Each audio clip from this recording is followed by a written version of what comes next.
Chapter 51.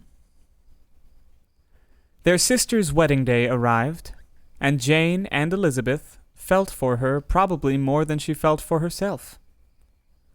The carriage was sent to meet them at a certain place, and they were to return in it by dinner time.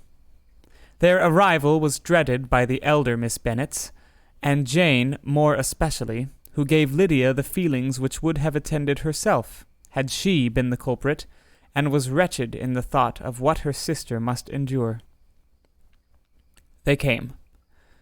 The family were assembled in the breakfast-room to receive them. Smiles decked the faces of Mrs. Bennet as the carriage drove up to the door. Her husband looked impenetrably grave, her daughters alarmed, anxious, uneasy. Lydia's voice was heard in the vestibule. The door was thrown open, and she ran into the room. Her mother stepped forwards, embraced her, and welcomed her with rapture, gave her hand with an affectionate smile to Wickham, who followed his lady, and wished them both joy, with an alacrity which showed no doubt of their happiness. Their reception from Mr. Bennet, to whom they then turned, was not quite so cordial. His countenance, rather, gained in austerity, and he scarcely opened his lips. The easy assurance of the young couple, indeed, was enough to provoke him. Elizabeth was disgusted, and even Miss Bennet was shocked. Lydia was Lydia still, untamed, unabashed, wild, noisy, and fearless. She turned from sister to sister, demanding their congratulations, and when at length they all sat down, looked eagerly round the room, took notice of some little alteration in it, and observed, with a laugh, that it was a great while since she had been there. Wickham was not at all more distressed than herself, but his manners were always so pleasing that, had his character and his marriage been exactly what they ought, his smiles and his easy address, while he claimed their relationship, would have delighted them all. Elizabeth had not before believed him quite equal to such assurance, but she sat down, resolving within herself to draw no limits in future to the impudence of an impudent man. She blushed, and Jane blushed, but the cheeks of the two who caused their confusion suffered no variation of color. There was no want of discourse.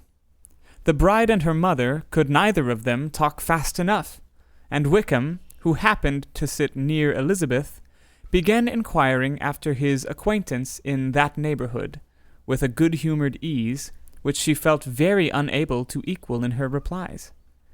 They seemed each of them to have the happiest memories in the world. Nothing of the past was recollected with pain, and Lydia led voluntarily to subjects which her sisters would not have alluded to for the world. "Only think of its being 3 months," she cried, "since I went away. It seems but a fortnight, I declare, and yet there have been things enough happened in the time. Good gracious, when I went away, I am sure I had no more idea of being married till I came back again, though I thought it would be very good fun if I was." Her father lifted up his eyes. Jane was distressed. Elizabeth looked expressively at Lydia, but she, who never heard nor saw anything of which she chose to be insensible, gaily continued. "Oh, mamma, do the people hereabouts know I am married today? I was afraid they might not, and we overtook William Golding in his curricle, so I was determined he should know it, and so I let down the side glass next to him, and took off my glove, and let my hand just rest upon the window frame, so that he might see the ring, and then I bowed and smiled like anything." Elizabeth could bear it no longer. She got up and ran out of the room, and returned no more till she heard them passing through the hall to the dining parlor. She then joined them soon enough to see Lydia, with anxious parade, walk up to her mother's right hand, and hear her say to her eldest sister, "Ah, Jane, I take your place now, and you must go lower, because I'm a married woman." It was not to be supposed that time would give Lydia that embarrassment from which she had been so wholly free at first. her ease and good spirits increased. She longed to see Mrs. Phillips, the Lucases, and all their other neighbors, and to hear herself called Mrs. Wickham by each of them. And in the meantime, she went after dinner to show her ring and boast of being married to Mrs. Hill and the 2 housemaids. "Well, mamma," said she, when they were all returned to the breakfast-room, "and what do you think of my husband? Is not he a charming man? I am sure my sisters must all envy me. I only hope they may have half my good luck. They must all go to Brighton. That is the place to get husbands. What a pity it is, mamma, we did not all go." "Very true. And if I had my will, we should. But, my dear Lydia, I don't at all like your going such a way off. Must it be so?" "Oh, Lord, yes. There is nothing in that. I shall like it of all things. You and Papa and my sisters must come down and see us.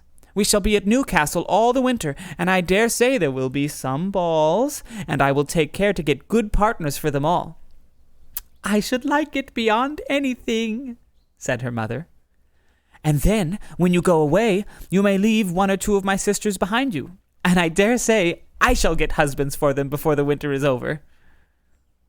"I thank you for my share of the favor," said Elizabeth, "but I do not particularly like your way of getting husbands." Their visitors were not to remain above 10 days with them. Mr. Wickham had received his commission before he left London, and he was to join his regiment at the end of a fortnight. No one but Mrs. Bennet regretted that their stay would be so short, and she made the most of the time by visiting about with her daughter and having very frequent parties at home. These parties were acceptable to all. To avoid a family circle was even more desirable to such as did think than such as did not. Wickham's affection for Lydia was just what Elizabeth had expected to find it, not equal to Lydia's for him. She had scarcely needed her present observation to be satisfied, from the reason of things, that their elopement had been brought on by the strength of her love rather than by his, and she would have wondered why, without violently caring for her, he chose to elope with her at all, had she not felt certain that his flight was rendered necessary by distress of circumstances, and if that were the case, he was not the young man to resist an opportunity of having a companion. Lydia was exceedingly fond of him. He was her dear Wickham on every occasion. No one was to be put in competition with him. He did everything best in the world, and she was sure he would kill more birds on the 1st of September than anybody else in the country. One morning, soon after their arrival, as she was sitting with her 2 elder sisters, she said to Elizabeth, "Lizzie, I never gave you an account of my wedding, I believe. You were not by when I told Mamma and the others all about it. Are not you curious to hear how it was managed?" "No, really," replied Elizabeth. "I think there cannot be too little said on the subject."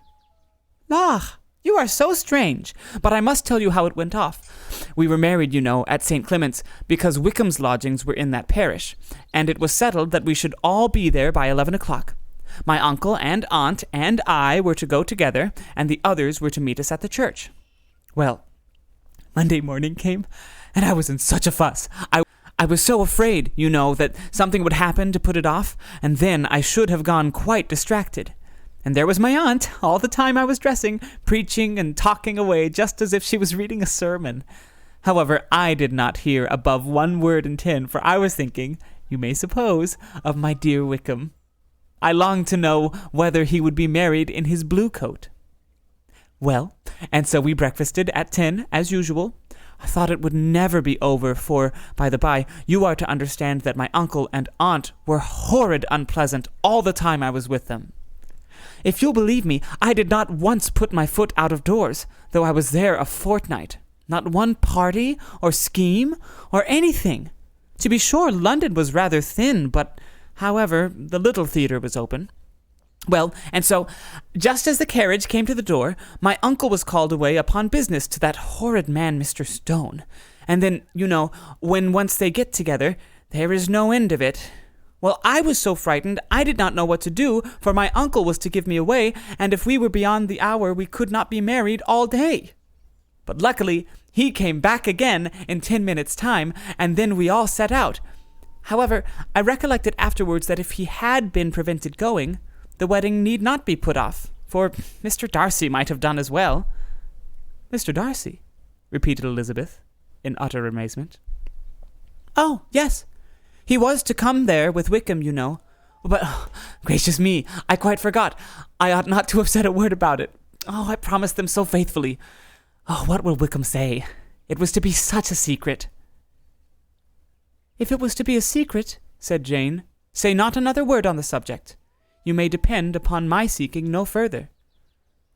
"Oh, certainly," said Elizabeth, though burning with curiosity. "We will ask you no questions." "Thank you," said Lydia, "for if you did, I should certainly tell you all, and then Wickham would be so angry." On such encouragement to ask, Elizabeth was forced to put it out of her power by running away. But to live in ignorance on such a point was impossible, or at least it was impossible not to try for information. Mr. Darcy had been at her sister's wedding. It was exactly a scene, and exactly among people where he had apparently least to do, and least temptation to go. Conjectures as to the meaning of it, rapid and wild, hurried into her brain, but she was satisfied with none. Those that best pleased her, as placing his conduct in the noblest light, seemed most improbable. She could not bear such suspense, and hastily seizing a sheet of paper, wrote a short letter to her aunt, to request an explanation of what Lydia had dropped, if it were compatible with the secrecy which had been intended. "You may readily comprehend," she added, "what my curiosity must be to know how a person unconnected with any of us, and, comparatively speaking, a stranger to our family, should have been amongst you at such a time. Pray write instantly, and let me understand it, unless it is, for very cogent reasons, to remain in the secrecy which Lydia seems to think necessary, and then I must endeavor to be satisfied with ignorance. Not that I shall, though," she added to herself, and she finished the letter. "And, my dear aunt, if you do not tell me in an honorable manner, I shall certainly be reduced to tricks and stratagems to find it out." Jane's delicate sense of honor would not allow her to speak to Elizabeth privately of what Lydia had let fall. Elizabeth was glad of it, till it appeared whether her inquiries would receive any satisfaction. Oh, I see. Elizabeth was glad of it.